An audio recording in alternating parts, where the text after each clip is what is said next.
अस्सलाम वालेकुम, welcome to my channel cooking with Sumbal. आज हमारी किचन में बहुत ही मज़ेदार सा केक बनने जा रहा है, कोकोनट केक, जो सभी का फेवरेट होने वाला है। बिस्मिल्लाहिर्रहमानिर्रहीम। रेसिपी स्टार्ट करते हैं। सबसे पहले यहाँ पे हमने एक बाउल ले लिया है, उसमें अपने 1/3 कप ऑयल शामिल कर लें। पहले मैंने 1 कप शामिल कर दिया। चीनी शामिल करेंगे।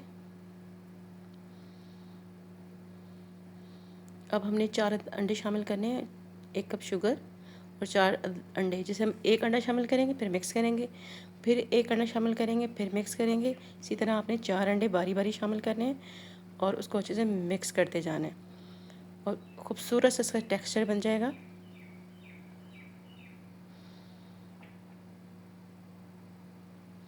इसी तरह हमने 1 बाय 1 अंडे शामिल कर लिए इसमें। और देखें जैसे जैसे हम इसको हल करते जा रहे हैं, मिक्स करते जा रहे हैं, इसका टेक्सचर कैसा होता जा रहा है। मैदे में ही बेकिंग सोडा और 1.5 टीस्पून हमने डाल दिया था बेकिंग पाउडर।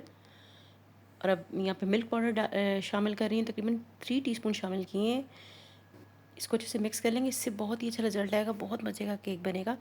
और 1/3 कप ऑयल अब शामिल किया और देखिए कितना शाइनी हो गया, कितना अच्छा हो गया। मिल्क पाउडर मैंने मज़ीद 1 चम्मच और डाल दी, तो पूरे 4 चम्मच डाले हैं टीस्पून।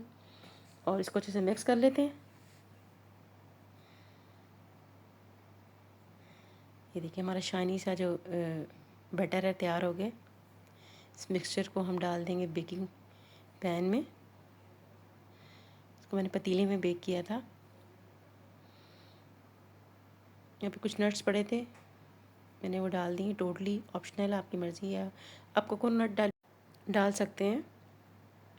यहाँ पे जब तक केक बेक हो रहा है शीरा बना लेते हैं। 1 कप हमने चीनी का ले लिया है और 1 कप ही, थोड़ा सा कम पानी का ले लेंगे और इस शीरे को पका लेंगे।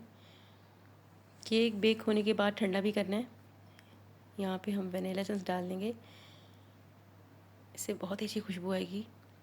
केक देखिए कितना प्यारा, इतने अच्छे कलर का बेक हुआ है। और यहाँ पे शीरा भी तैयार हो गया है। यहाँ पे हमने शुगर सिरप ले ली, ठंडा हो गया था। कोकोनट ले लिया, डेसिकेटेड कोकोनट है। केक के स्लाइस कर रहे हैं और बहुत ही प्यारा कलर आया था। इसमें थोड़ा डार्क लग रहा है, इतना खूबसूरत कलर आया था ना केक का। इस तरह के मोटे मोटे स्लाइस आपने लेने हैं।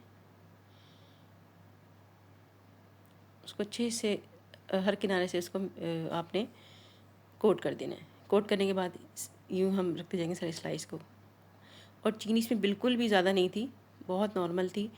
और यकीन जानेंगे ये पहले भी बहुत अच्छा केक था, बगैर उसके भी। हम कोकोनट जब नहीं लगा रहे थे, इसको शुगर सिरप नहीं लगा रहे थे, तब भी बहुत अच्छा था और वैसे भी बहुत अच्छा है। आप चाहें तो इसको वैसे भी खा सकते हैं। इसकी रेसिपी इतनी अच्छी और इतनी आल है। तो हमारी मज़ेदार सी कोकोनट की रेसिपी रेडी है। अगर आपको मेरी रेसिपी अच्छी लगी तो लाइक कीजिएगा, कमेंट कीजिएगा, शेयर कीजिएगा। Thanks for watching.